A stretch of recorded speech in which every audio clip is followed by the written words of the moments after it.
Hello, welcome to another episode. Promise that I'm not trying to constantly talk about China. Or as some might say, China. But our first story for the night. Following the backlash concerning the involvement of the Xinjiang authorities that I mentioned last time, China has started to ban any and all media coverage of the Mulan movie in totality. This isn't surprising, considering the long list of absolutely banned subjects, as dictated by the Chinese Communist Party. I recommend that you check out the wiki if you've got some spare time. It's quite the exhaustive list. The popular holiday candy Peeps will not be making an appearance this holiday season, at least for Halloween, Christmas, and Valentine's Day, as they hedge their bets and stack it all on Easter. Now, this might be a somewhat controversial statement, but I, for one, am thankful that there will be less minuscule marshmallow monstrosities out in the universe. I've joked about aliens being discovered a few times on this show, but now, after detecting an unusual gas on Venus, this actually might be a reality. This gas, phosphine, is a flammable gas produced by bacteria anaerobically here on Earth, and has been found in the atmosphere of Venus. Apparently, it is typically only produced by this type of bacteria, or decaying matter. So it seems that the first possible sign of life that we've detected within our own universe comes from bacterial farts on Venus.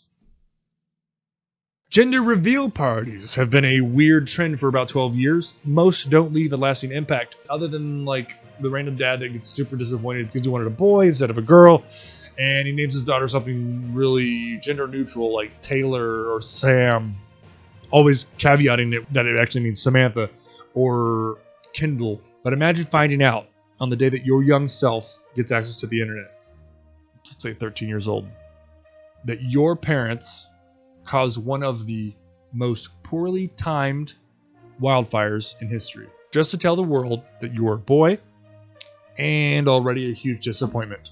Pringles has finally decided to start testing a new can design. The impetus behind this is that they have been labeled the #1 recycling villain by the UK, and this makes sense considering that nearly everyone just throws their Pringle cans away because they think they're cardboard or something. Here's hoping that the new design doesn't actually discriminate against those of us that have extra large hands.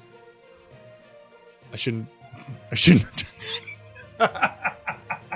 The body of a diver was found in Lake Tahoe after being missing for 17 years. Because of the unique nature of the freezing cold water, the body was in such a preserved state that authorities could actually conduct an autopsy so that they could try to actually determine the cause of death. And turns out, you might be surprised to hear, was drowning.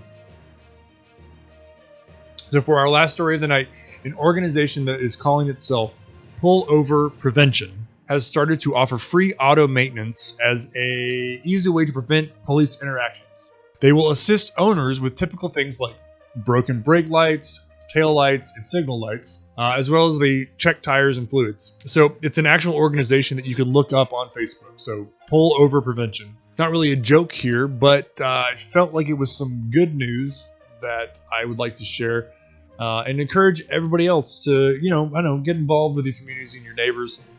Try to figure out ways that you can help people. I mean, just in general, car maintenance is a thing that a lot of people just don't know how to do. So go out and help. Do it. I did reach out to the organization to see if they had any way for people to donate directly to them. I haven't heard back, but if I do, I'll let you know for sure. I think it's a good cause, and it's an easy thing. It's not very expensive. Okay, that's it for tonight. I hope you enjoyed the episode. I had to retake this particular line because I said a bad word last time because I really hate this phrase, but if you did like the video, please give it a thumbs up because it actually does help, and feel free to share. I do really appreciate the feedback that a lot of you gave me last week, and that I have a lot of people that keep coming back. So thank you and have a good night.